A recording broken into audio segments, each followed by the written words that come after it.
o ang inyong mahal na Inang Maria ay nananalangin para sa kapayapaan ng daigdig.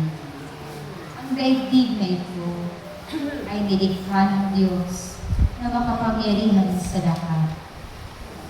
At bago pa niya likhain ang tao, ang lahat ng inyong pangangailangan ay kanya na munang nilikha. Kung kaya't kayong mga naririto, kayo'y patuloy na magpasalamat sa Diyos, sapagkat kayo'y patuloy niyang binibiyayaan ng buhay, kalakasan at kagalingan. Gayon din ang inyong mga pangangailangan sa araw-araw ay kanyang ipinagkakaloob. Ang kalakasan ninyo ay nagmumula sa Kanya.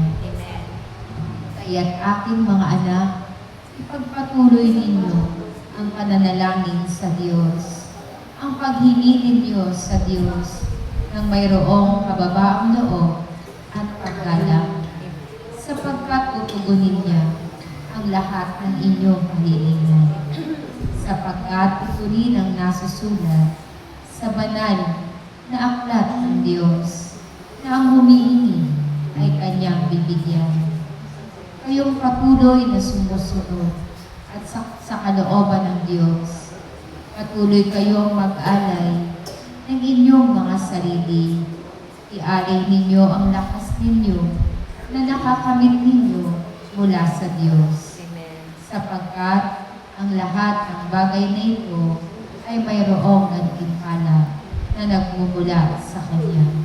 At walang taong nabibigo na nag-aalay ng kanyang sarili at sumusunod sa kalooban ng Diyos. Ito'y isang pangako ng Diyos para sa inyong lahat.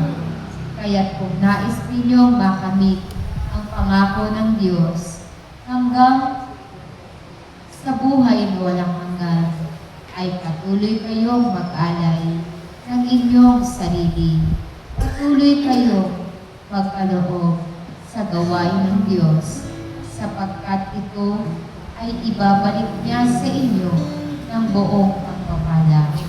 Kaya't aking mga anak, tinitipon kayong lagi ng Diyos sa bawat kanyang gawain, sapagkat ang nais niya kayong lagi ay kanyang makaisa sa gawain nito, sapagkat dito sa gawain nito, kayo'y patuloy niyang pupunuin pagkakalooban ng mga bagay na napakahalaga para sa Kanya, sapagkat kayong lahat na Kanyang pinili at hinirang ay Kanyang minamahal at pinapahalagahan.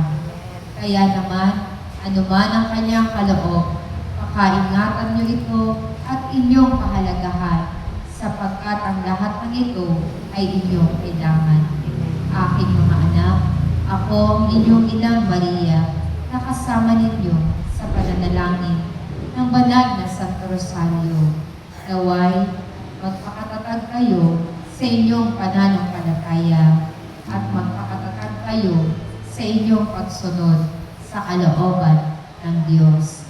Kayo ay lagi kong sasamahan. Amen. Mahal na mahal ko kayong lahat, aking mga anak. Maraming salamat sa inyo.